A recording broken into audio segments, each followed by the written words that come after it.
Alright, in this video we'll start looking at the area of some basic shapes. We'll start with a rectangle, let's say 4 by 2.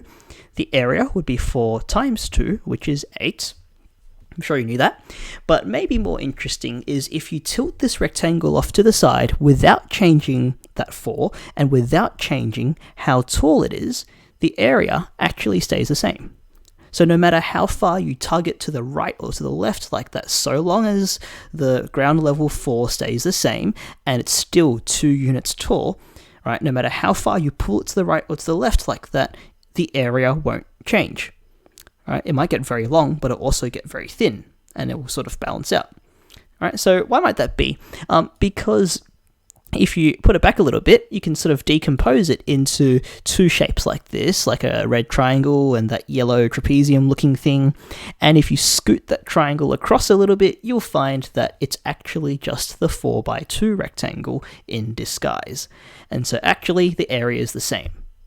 Now in general, we call this shape a parallelogram, where you have those two pairs of parallel sides opposite each other, and the two measurements we need to know to work out its area are the blue and green lengths, which we'll now call the base and the height of this shape.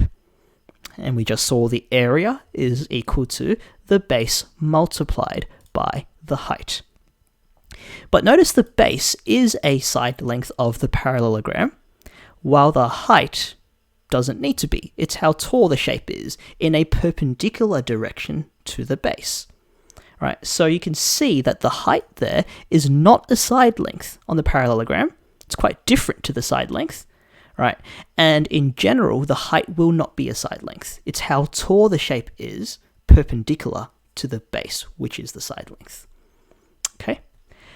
Alright, this also gives us some information about triangles, because if we draw a triangle and I'm labeling a base and a height as well, right, you should be able to see that if you take this triangle and you sort of flip it around, that it's actually just half of a parallelogram. And every triangle can be flipped around like that.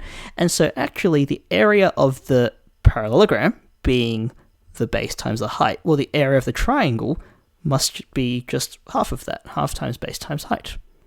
Okay, and so once again, the base is a side length in the triangle, while the height is how tall it is, not always a side length. Okay, and the height forms that right angle with the base. And just like with a parallelogram, no matter how far you tug that top, okay, it will be the same area. Even if that height flies outside the triangle, it doesn't matter. You multiply a base length by how tall the triangle is in the perpendicular direction, and you halve that to work out the area. Okay, so area of a triangle is always half times a base length times how tall it is. Okay, that's all for this one. Thanks for watching. See you next time.